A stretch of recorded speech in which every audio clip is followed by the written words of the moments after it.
La historia que voy a contarle es real, pero probablemente usted jamás ha oído hablar de ella. Porque la cultura que la protagonizó ha sido 2 veces silenciada. La primera por el tiempo, y la segunda, por los intereses políticos del país donde se encontró. Durante 3000 años, nadie supo de su existencia, pero en 1897, un arqueólogo ruso descubrió en los alrededores de Tripilia, Ucrania, un megasentamiento de la Edad de Piedra, y asombrado por el tamaño del yacimiento lo publicó en el 11º Congreso de Arqueología. Al principio, el gobierno ruso le dio mucha publicidad porque creía que esta sociedad carecía de clases sociales, y eso favorecía la ideología del partido.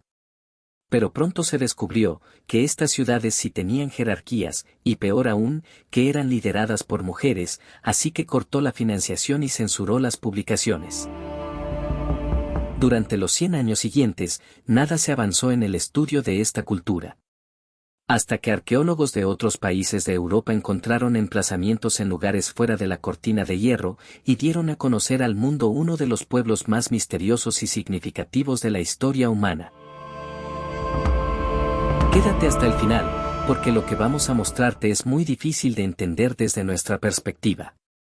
Pero antes de comenzar, recuerda suscribirte a este canal y activar la campanita de notificaciones, para que no te pierdas un solo capítulo de esta serie sobre civilizaciones perdidas.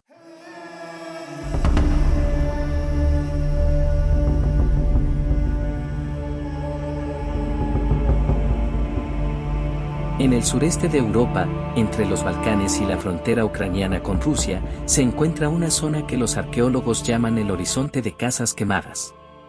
Un área de 350.000 kilómetros cuadrados donde se han encontrado restos de una sociedad neolítica, de la que apenas sabemos nada. Se les dio el apelativo de tierra quemada, por la extraña costumbre de sus pobladores, de quemar hasta los cimientos las ciudades que construían, cuando cumplían 70 años. Nadie sabe por qué hacían esto. Al principio se creyó que se trataba de incendios fortuitos, pero en 1950 se descubrió que tales conflagraciones eran deliberadas y cíclicas. Se encontró que las poblaciones habían sido enterradas después de haber sido quemadas, y en ocasiones, se construyó una ciudad totalmente nueva sobre la anterior, lo que permitió establecer que los incendios sucedían cada 70 años aproximadamente. Además, descubrieron que no solo quemaban sus casas, incluían los muebles y la ropa de sus residentes, y hasta los silos llenos de grano y los animales de los corrales, eran incinerados. Pero, ¿por qué alguien quemaría su casa, con todos los muebles, la ropa y los alimentos? Y aún más enigmático. ¿Por qué los yacimientos encontrados muestran evidencias de vitrificación? Un proceso químico que se produce al calentar ciertos materiales sólidos como la arena, las rocas y el barro a temperaturas superiores a los 1500 grados centígrados. Al final del video les daremos las diferentes teorías que han planteado los científicos y los experimentos llevados a cabo para encontrar respuesta a estos interrogantes. Pero desde ya les aviso, que a pesar de nuestros esfuerzos seguimos sin resolver estas cuestiones, y que lo que hemos encontrado, ni siquiera coincide con la imagen que tenemos acerca de cómo era la vida en la Edad de Piedra.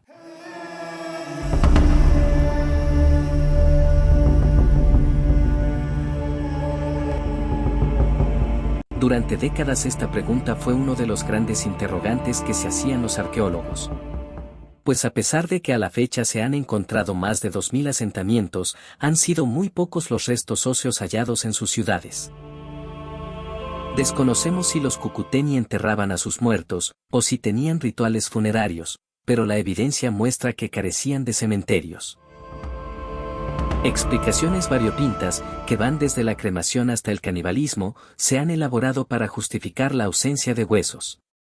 Pero ninguna teoría ha podido ser verificada, porque los restos encontrados pertenecen a individuos que vivieron varios siglos después de que esta cultura desapareciera. Y aunque se cree que son sus descendientes directos, no puede afirmarse sin controversia que los restos analizados realmente pertenezcan a la cultura Cucuteni. Aún así, pruebas de ADN mitocondrial realizadas a 4 especímenes encontrados en los sitios de la cueva Verteva, en Ucrania, y Pokrovka en Moldavia, Encontraron que los descendientes de los Cucuteni provenían de dos grupos raciales distintos ubicados en Anatolia y Serbia.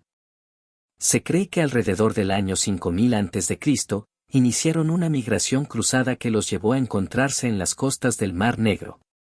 Durante 500 años estuvieron mezclándose e intercambiando sus culturas y en algún momento en el año 4500, por razones que nadie ha podido explicar aún, abandonaron Asia Menor y se dirigieron en menos de unas décadas hacia el centro de Europa, estableciéndose en las penosas cuchillas de la cordillera transilvana.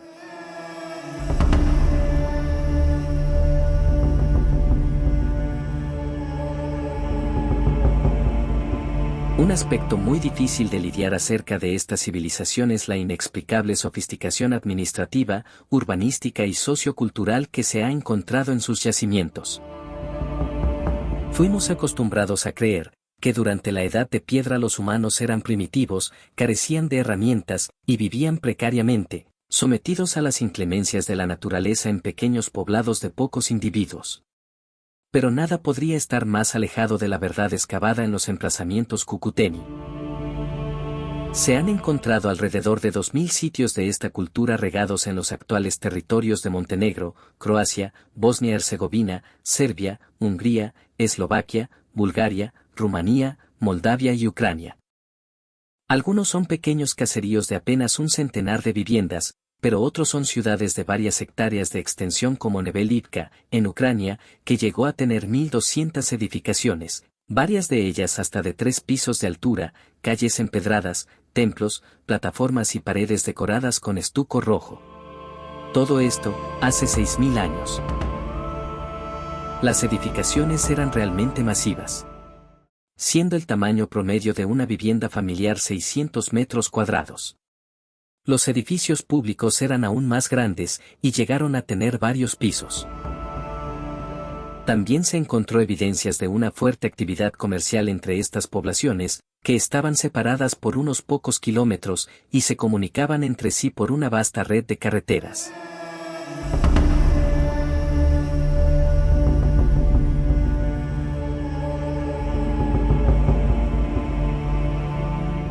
Porque varios elementos de su cultura se filtraron a través de los milenios, transformándose en estándares sociales de las civilizaciones posteriores.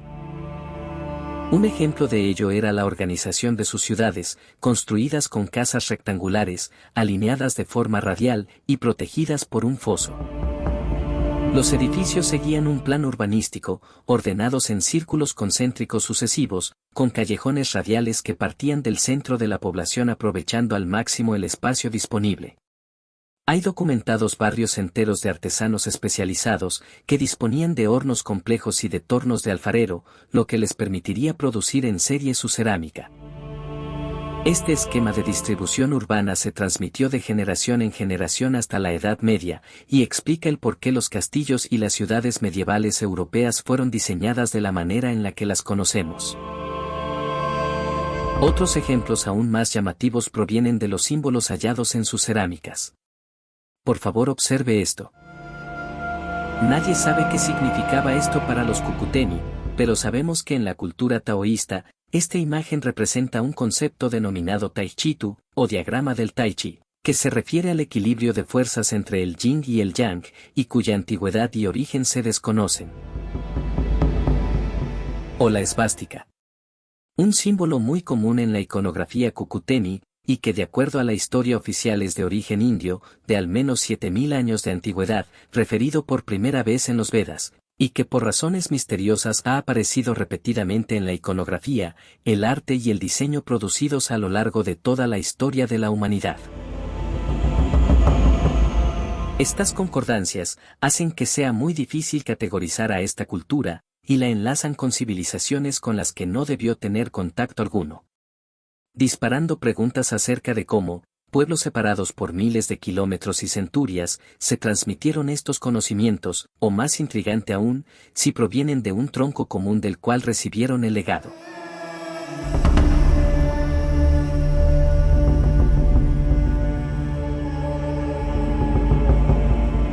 Nadie lo sabe. Durante 1500 años habitaron un territorio muy extenso y prosperaron, pero en algún momento alrededor del año 3000 a.C., Decidieron quemar por última vez sus ciudades y las abandonaron para no volver jamás. No sabemos nada de sus descendientes, o por qué hicieron eso, pero en menos de una generación, todas las ciudades fueron incendiadas hasta la vitrificación, sepultadas bajo toneladas de tierra y borradas del registro histórico. Lo que sí sabemos, es que no sucedió por motivos bélicos o climatológicos, pues no se ha encontrado evidencias de saqueos o sequías, y por el contrario, se ha comprobado que las poblaciones fueron quemadas con todos los objetos que las conformaban, incluidos textiles, y objetos que podrían haber sido utilizados por los pobladores en caso de desplazamiento forzado. Además, los hilos se encontraban llenos y los animales fueron sacrificados, lo que demuestra que esta gente gozaba de suficiencia alimentaria, y que el hambre no fue el motivo que disparó su éxodo. De acuerdo con la BBC, las ciudades abandonadas albergaron al menos a 1 millón de personas. Así que la pregunta obligada es, ¿cómo convences a tal cantidad de habitantes para que abandone y queme su casa, incinere sus alimentos y regrese a vivir como nómada a las inhóspitas montañas de los Cárpatos?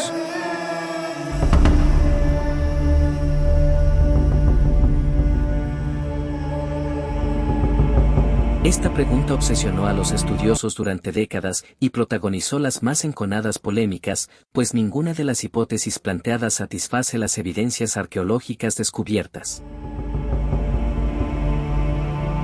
En los años 40, el ruso Evgeny Yurievich Krichevsky sugirió que aquellas personas intentaban impermeabilizar las edificaciones, cociendo la arcilla de la que estaban hechas. Pero eso no explica por qué se encontraron dentro los muebles, enseres, la ropa y los alimentos de sus habitantes. En 1993, el estadounidense Gary Sheffer encontró túmulos de paja y madera acumulados alrededor de las casas, y postuló que la naturaleza animista de las creencias Cucuteni los había llevado a destruir sus viviendas en una suerte de ritual funerario.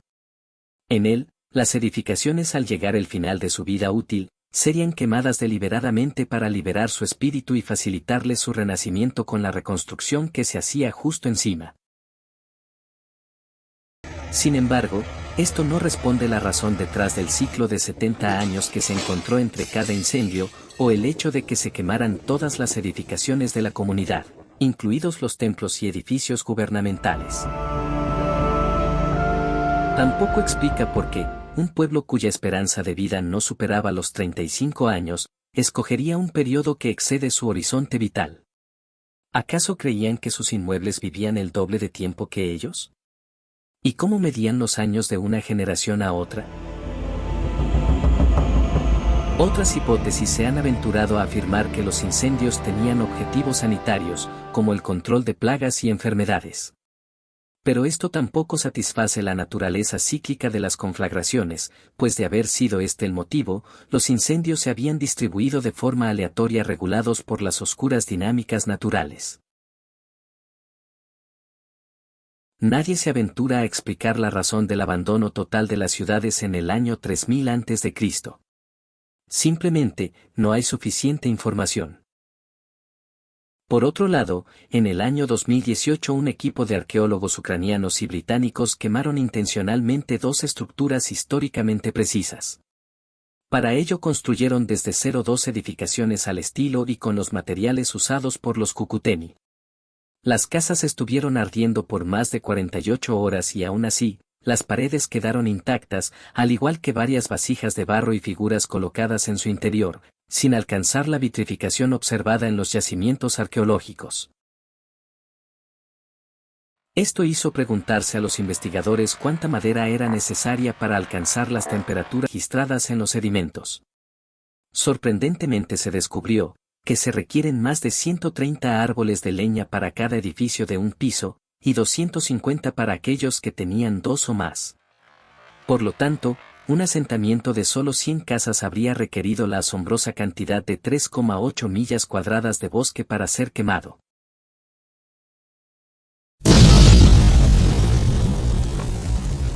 Y aunque ninguno de los experimentos logró vitrificar las construcciones sometidas a prueba, los tests demostraron que el horizonte de casas quemadas no puede ser explicado por guerras, incendios forestales u otras desgracias naturales.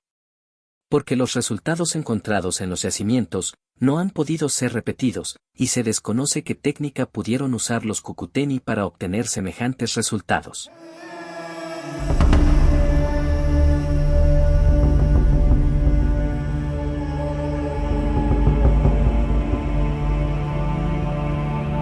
¿Y tú, qué opinas?